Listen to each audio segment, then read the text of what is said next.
Hello friend, આજે આપણે બનાવીશું પાલક પનીર કાથી રોલ, જેને આપણે ટિફિન બોક્સ અથવા તો ડિનરમાં પણ લઈ શકાય છે. એકદમ હેલ્ધી રેસીપી છે.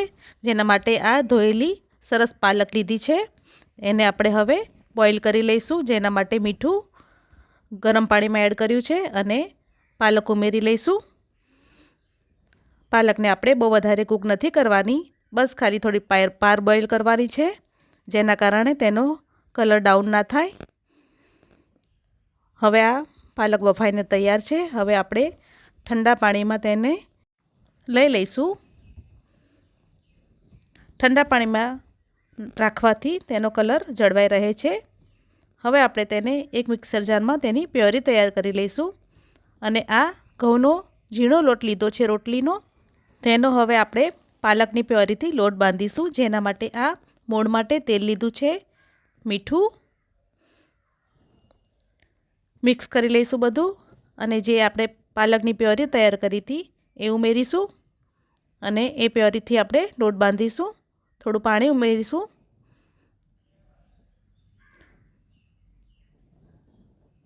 હવે આપણે તેનો લોટ બાંધીશું. જરૂર પૂરતું થોડું પાણી ઉમેરતા જઈને આપણે પરાઠાથી થોડો ઢીલો લોટ તૈયાર કરીશું. લોટ તૈયાર થઈ ગયો છે. હવે એને તેલથી કૂણવી લઈશું. તો આ રીતે આપણો લોટ તૈયાર છે.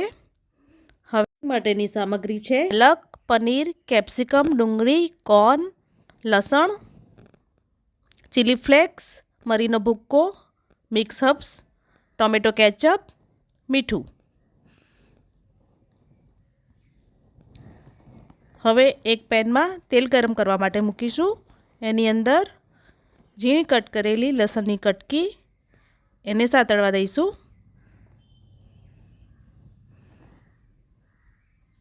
હવે તેમાં ઝીણી કટ કરેલી ડુંગળીની કચાશ દૂર થાય એટલી આપણે તેને કૂક કરીશું. હવે ઝીણા કટ કરેલા કેપ્સિકમ, એને પણ કચાશ દૂર થાય એ રીતે આપણે કૂક કરી લઈશું. હવે આ કોર્ન છે એને પણ આપણે મિક્સ કરી લઈશું. હવે આ પાલક છે એને પણ આપણે કૂક કરી લઈશું.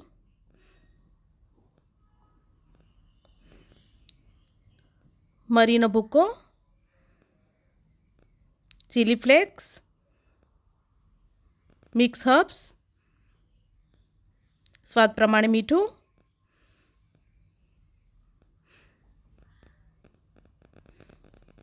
બધું સરસ રીતે હલાવીને આપણે મિક્સ કરી લઈશું.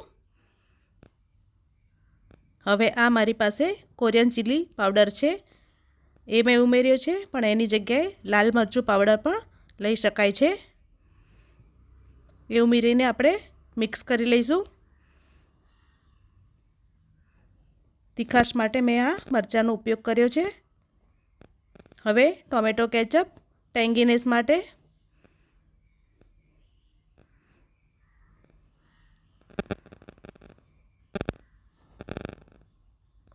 હવે છીણેલું પનીર એ ઉમેરીને આપણે બધું વ્યવસ્થિત રીતે મિક્સ કરી લઈશું.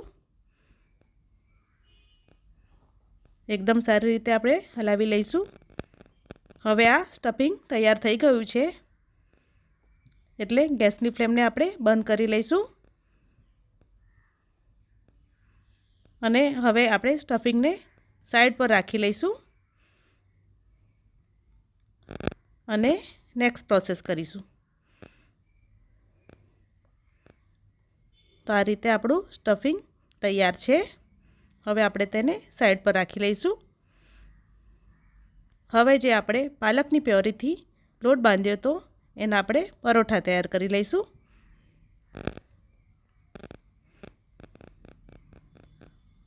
તો આ રીતે અટામણ લઈને આપણે તેને વણી લઈશું.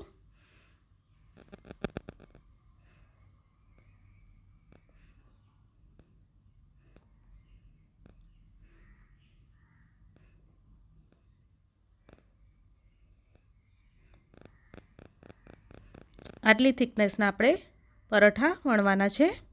હવે આપણે તેને ચડવી લઈશું. તો આપણે કૂણા આપણે પરાઠાને આપણે ચડવીશું.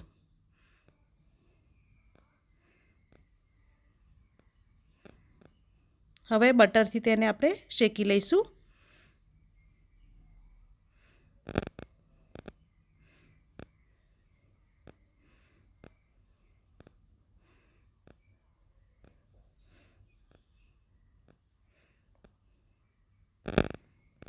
બસ આ રીતે આપણે પરાઠાને કૂણા કૂણા ચડવવાના છે.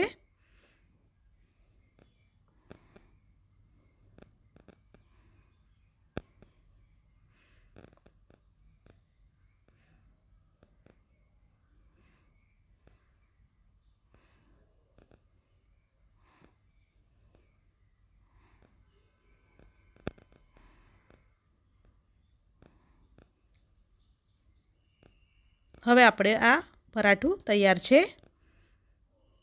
હવે આપણે નેક્સ્ટ પ્રોસેસ કરીશું. જેના માટે આ ગાજર, ડુંગળી અને ટામેટાનું સલાડ છે અને આ ચીઝ સોસ લીધો છે. હવે ચીઝ સોસને આપણે પરાઠા પર સ્પ્રેડ કરીશું અને એની ઉપર આપણે જે સ્ટફિંગ તૈયાર કર્યું હતું એ પોર કરી લઈશું.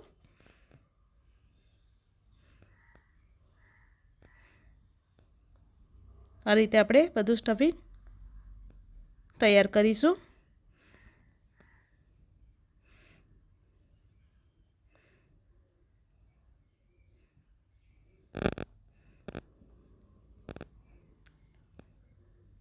હવે ટોપિંગમાં આપણે જે સલાડ તૈયાર કર્યું હતું એ મૂકીશું. ડુંગળી, ટામેટાં અને ગાજર.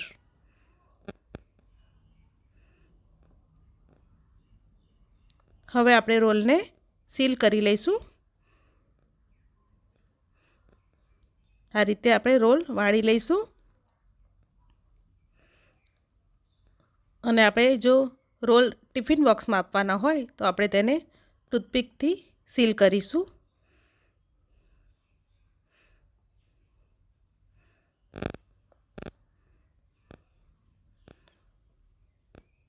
તો આ રીતે ટૂથપીકથી રોલને સીલ કરીશું. આ રેસીપી મોટા છોકરાઓ માટે એટલે કે કોલેજિયન છોકરાઓ માટે અને ડિનર માટે આ રેસીપી એકદમ અનુકૂળ છે. તો તૈયાર છે આપણા palak paneer kathi roll. Healthy stomach filling આપે એવા પાલક પનીર કાથી રોલ.